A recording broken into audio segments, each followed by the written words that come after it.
है उत्तानपाद, इनकी दो पत्नियां थी। एक थी सुनीति, एक थी सुरुचि। सुनीति वो है प्यारेओ जो साधु संतों की सेवा करती थी, बुद्ध पुरुषों की सेवा करती थी, गुरुओं की आज्ञा का पालन करती थी, भजन करती थी, नीति पर चलने वाली थी। और एक थी सुरुचि। सुरुचि कौन?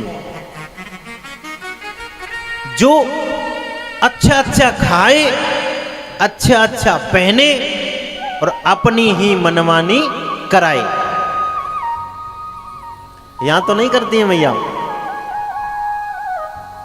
यहां तो नहीं करती है अपनी मनमानी। वैसे ये काम ठीक है, हाँ, इतना नहीं करती ना, हाँ, अच्छा है। तो प्यारेओ, दो पत्नियां सबकी होती हैं, तुम्हारी भी हैं। अब कुछ लोग कह रहे हैं भैया हमारी मत कहो, दो है नहीं समझाओ, घर में लड़ाई है जाई। बोले तुम्हारी की बात नहीं है, तुम्हारी तो हैं, इनकी भी दो पत्नियां हैं। बोले क्या? बोले जो बुद्धि है ना, यही पत्नियां हैं। दो प्रकार की बुद्धि होती है। आजकल जो फोन रखते हैं ना, उसमें भी दो ही सिम होती है सबके, हाँ या ना? दो रखते हैं कि नहीं रखते?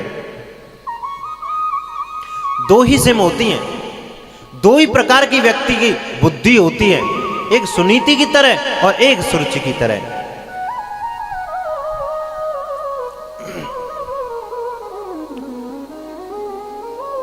जब विवाह होकर के आया था ना सुरुचि का, तो सुनीति महलों में रहती थी, लेकिन उसने कहा कि तुम्हारे घर में मैं तब जाऊंगी जब तुम्हारी जो पहली पत्नी ने, इसे निकालो अपने राज्य से। उत्तानपाद ने कहा ये भी तो मेरी पत्नी है ना। बोले ठीक है, राज्य में रखो लेकिन महल में नहीं रखना। बोले ठीक है।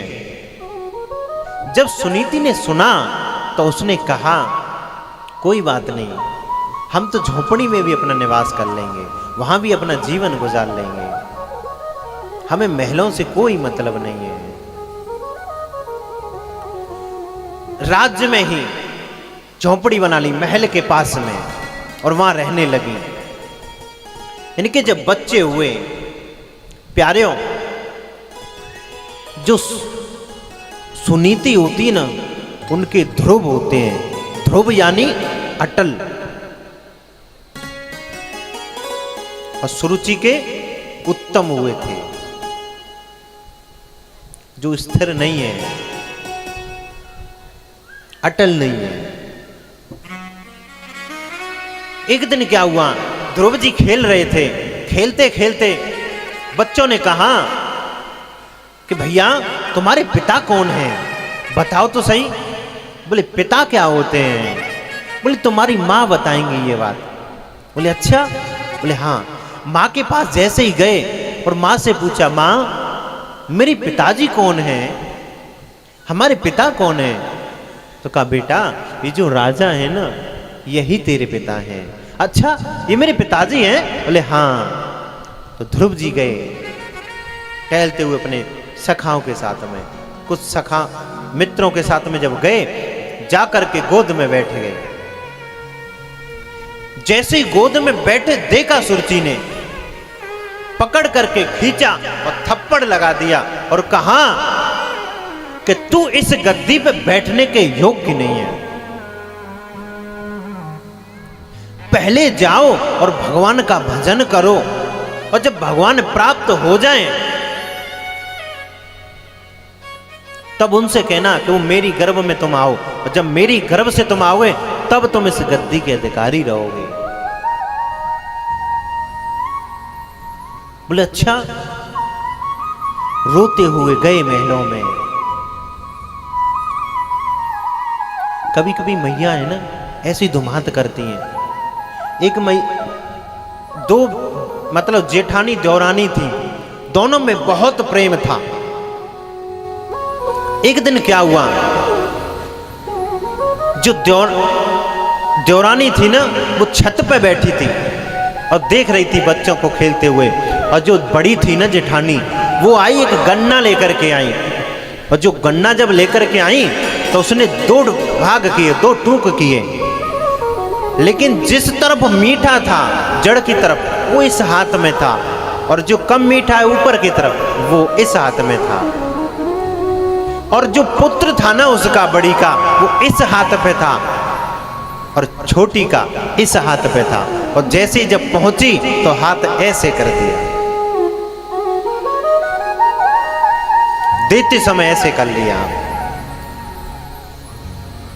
नीचे उतर के आई छोटी, आकर के प्रणाम किया। बोले जी मेरे से कोई गलती हो गई है क्या?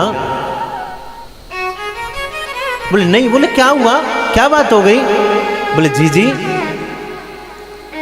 आज जो मैंने देखा है ना, मैंने कभी कल्पना नहीं की थी। मैंने भी कभी आपके बेटे को अपने बेटे से कभी अलग नहीं समझा। आज आपने ऐसा क्यों कर दिया?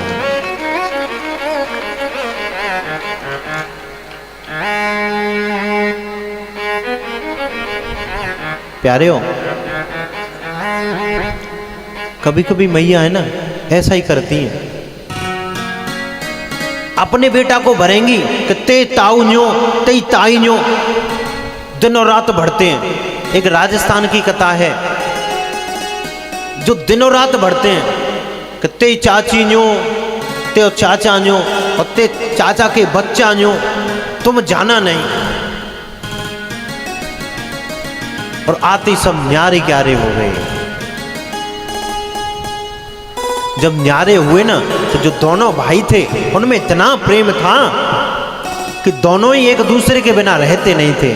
लेकिन जो पत्नियां जो थी ना वो मिलने नहीं देती थी।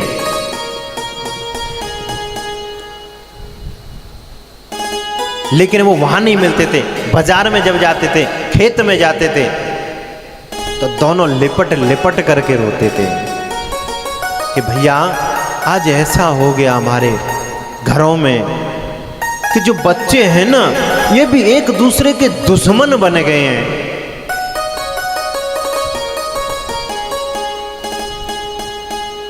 क्या करें भैया? बोले कुछ नहीं कर सकते। ऐसे करते करते प्यारे हो, जो बड़ा भाई था ना उसका शरीर पूरा हो गया, वो मर गया। जब पता चला भाई को कि मेरा भैया चला गया तो वो जाने लगा। उसने अपने पिता को कमरे में बंद कर दिया। अरे बोले हमारी उससे लड़ाई है, हम नहीं जाने देंगे, तुम न जाओ, वहां नहीं जाओगे। अरे भैया ये जो लड़ाई है ना, मरे के बाद किसकी लड़ाई है? किससे लड़ाई होगी? मरे के बाद क्या लड़ाई रहनी? जो जिससे लड़ाई है वो ही नहीं रहा, और मेरी तो कोई लड़ाई भी नहीं थी भैया, मुझे जाने दो। बोले नहीं, हम जाने नहीं देंगे।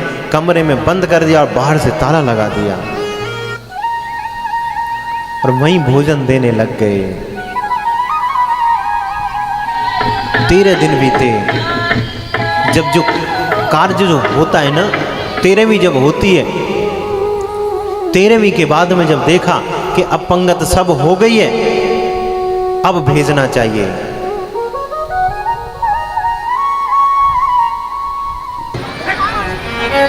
जब देखा कि अब 13वीं के सब काम हो गए, केवल जो पंगत वाले लोग रह गए, चलो छोड़ दो। गेट खोल दिया। जब गेट खोला प्यारे हो, तो जो बाबा है ना चुपके से वहीं पहुंच गया। बोले थोड़ा किनका तो खा लूं अपने भैया का। मैंने कुछ नहीं खाया, मैं अपने भैया का 4 कंडे तक नहीं दे सका।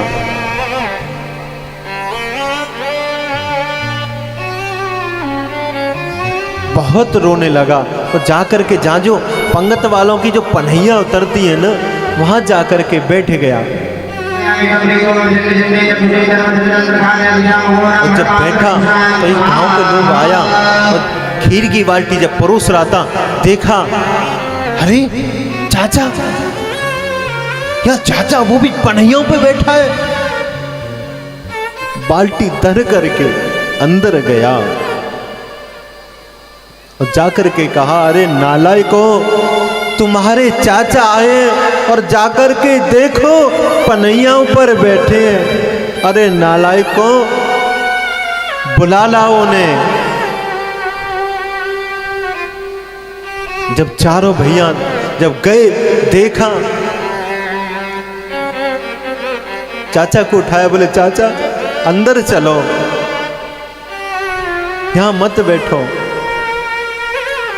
जब अंदर गए ना तो चारों लिपट लिपट के रो गए और कहा, चाचा यहां बैठो आप। बोले मैं बैठ तो लूंगा, कोई बात नहीं भैया, पर मेरी एक आखिरी इच्छा है। हम जीते जी एक तो हो नहीं सके, तुम्हारे भाई ने और तुम्हारे पिता ने और हमने बहुत कोशिश की। अब कल का क्या पता हमारा, तो हम चाहते कि हमारे जीते जी तुम चारों और वे पांचों तुम एक हो जाओ, तो मैं भी सुख से जी सकूंगा और सुख से ही मर सकूंगा।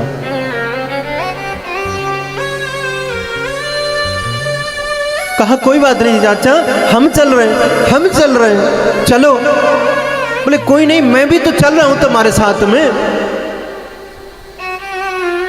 चलो। जब गए, जाकर के दरवाजा खुलवाया और जो भाई थे ना वो लौट गए चरणों में। बोले भैया हमें क्षमा कर दो। चाचा ने कहा, अरे नालायकों, अब तो उठा लो जिन्हें, अब तो उठा लो जो तुम्हारे चरणों में आकर के गिर गए हैं, अब तो उठा लो। खूब कहा। तब जाकर के उन्होंने कहा कि हाँ पिताजी हम उठाते। पांचों ने उठा करके अपने हृदय से लगाया और फिर चाचा के 9 बालकों ने बीच में खड़ा करके सब लिपट गए। प्यारेओ, कभी कभी ऐसे घरों में होता है कि भाई भाई से नहीं बोलने देती औलाद।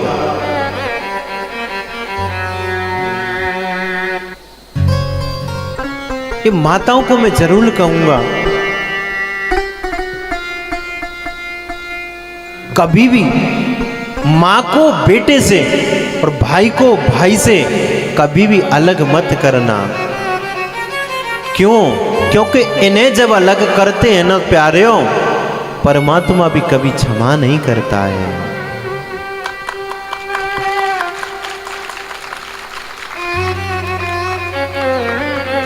जब तुम अपने मायके के लिए इतना वो करती हो कि भैया को थोड़ी सी खरांच भी आ जाए तो तुम दौड़ी चली जाती हो, अरे मेरे भैया को लग गई है, उसके एक्सीडेंट हो गया है। और पति का भाई अगर जा रहा है हॉस्पिटल में पैसे लेकर के अपने भाई के लिए, तो तुम रोक देती हो। बोले नहीं तुम नहीं जाओगे, तुम्हारे पता है 2 साल पहले तुम्हारे भाई ने क्या किया था तुम्हारे साथ में, तुम नहीं जाओगे, हम नहीं जाने देंगे।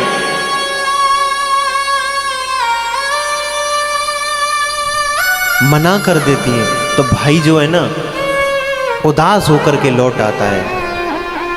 तो मैयाओ हमेशा ये याद रखो, क्योंकि बंधी सोमनी बंधी होती है और खुली सोमनी खुली होती है। अगर परिवार में एकता है तो 4 दुश्मन भी तुमसे डरेंगे, एक नहीं 4 दुश्मन तुमसे डरेंगे। अगर परिवार में एकार नहीं है ना तो राहगीर भी तुम्हें मसल करके चले जाएंगे, कभी पता नहीं चलेगा।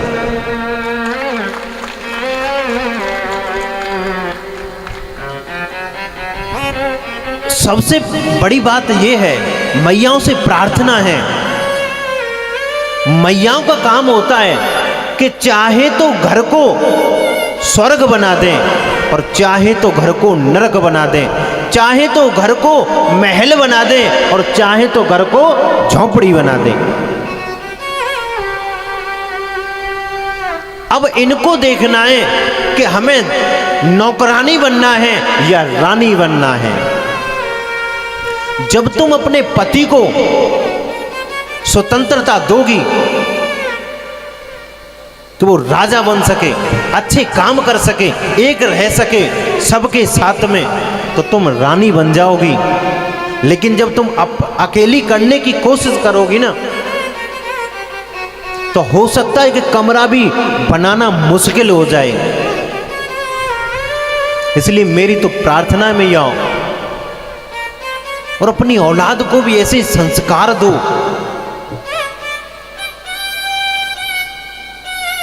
आजकल क्या है,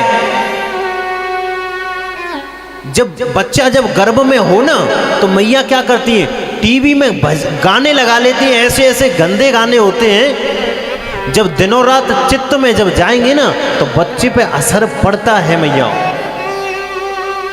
रोकने वाला नहीं है, तो उसे डाकू बनने से कोई रोक ले, दुर्योधन बनने से कोई रोक ले, रावण बनने से कोई रोक ले, या कंस बनने से कोई रोक ले।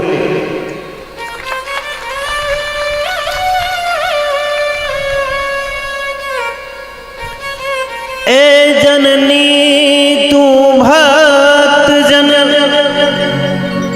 के दाता के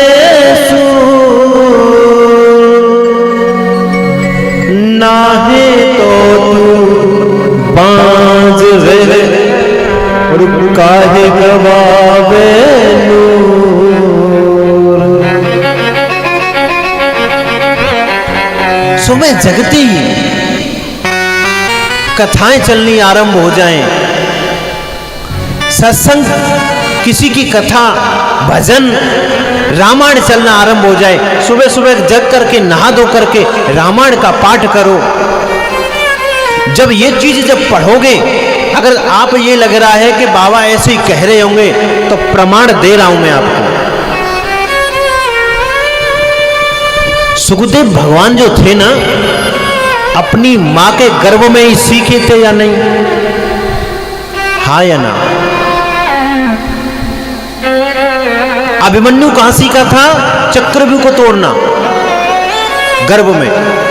तो मैयाओं, आप जो कुछ भी खाती हो, जो कुछ भी सुनती हो, बच्चे पे प्रभाव अवश्य पड़ता है।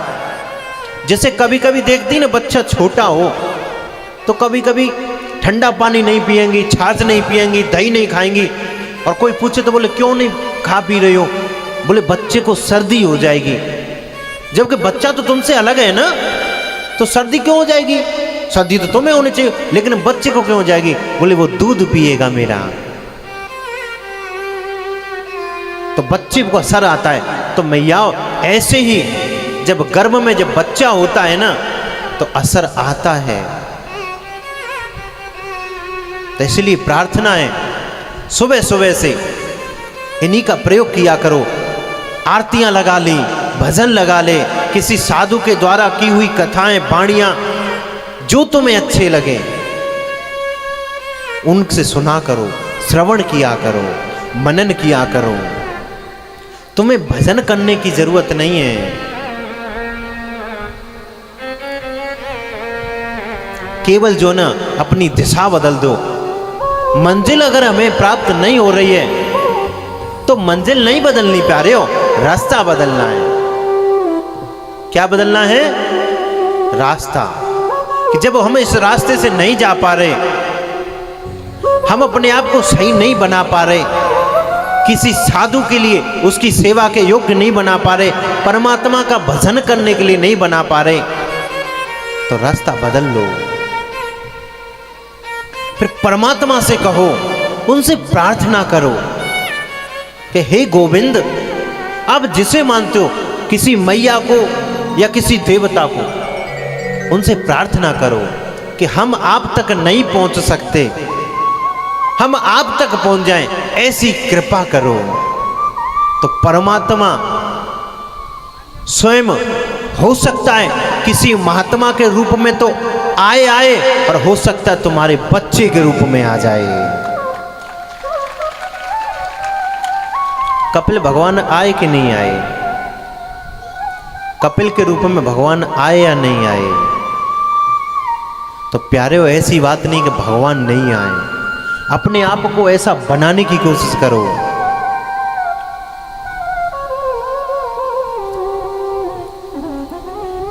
जब रोते हुए आए, माँ ने पूछा, बेटा क्या हुआ? तो ध्रुव जी तो कुछ नहीं बोले। जो सखा थे ना, उन्होंने कहा, इसकी मौसी ने, उन्होंने ऐसे ऐसे मारा है इनको और कहा है कि जा जाकर के पहले भजन कर और फिर परमात्मा को प्राप्त करने के बाद में तब मेरी गर्भ में आएगा, तब मेरा बेटा बन करके तू इस गद्दी का अधिकारी है। बोले अच्छा, तेरी मौसी ने ऐसा कहा है? बोले हाँ। तो बेटा तुझे देर नहीं करनी चाहिए, माँ हो तो ऐसी हो, सुनीति जैसी, जो छोटी ने मारा है फिर भी कह रही है बेटा तेरी मौसी ने उचित कहा है कि जाकर के तुझे भजन करना चाहिए। और नहीं तो आजकल की क्या होती, बोले छोटी ने हाथ कैसे लगा दिया, हाथ को ही तोड़ के रख दूंगी मैं, और लड़ाई करने चली जाती है। लेकिन सुनीति क्या कहती है? बोले बेटा अच्छा कहा है, तुझे जंगल जाकर के भजन करना चाहिए। तो यहां पे सुनीति मैया कह रही हैं, बेटा तू जा संग में दुआ हमारी है। बेटा तू जा संग में दुआ हमारी है। लाला संग में दुआ हमारी है। लाला तू जा संग में दुआ हमारी है। तुमको जाना है प्रभु को पाना है, तुमको जाना है प्रभु को पाना है, तुमको जाना है प्रभु को पाना है, तुमको जाना है प्रभु को पाना है। नाम मैया का ऊंचा उठाना है, मैया का ऊंचा उठाना है। भरना आए हो, भरना आए अखियां हमारी है। लाला जा संग में दुआ हमारी है। देखा तू जा संग में दुआ हमारी है। धन्य भारत में, ओ धन्य भारत में, धन्य भारत में ऐसी महतारी है। भारत में महतारी है।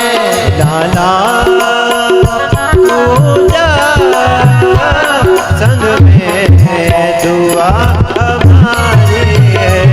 बेटा पूजा संग में दुआ हमारी है।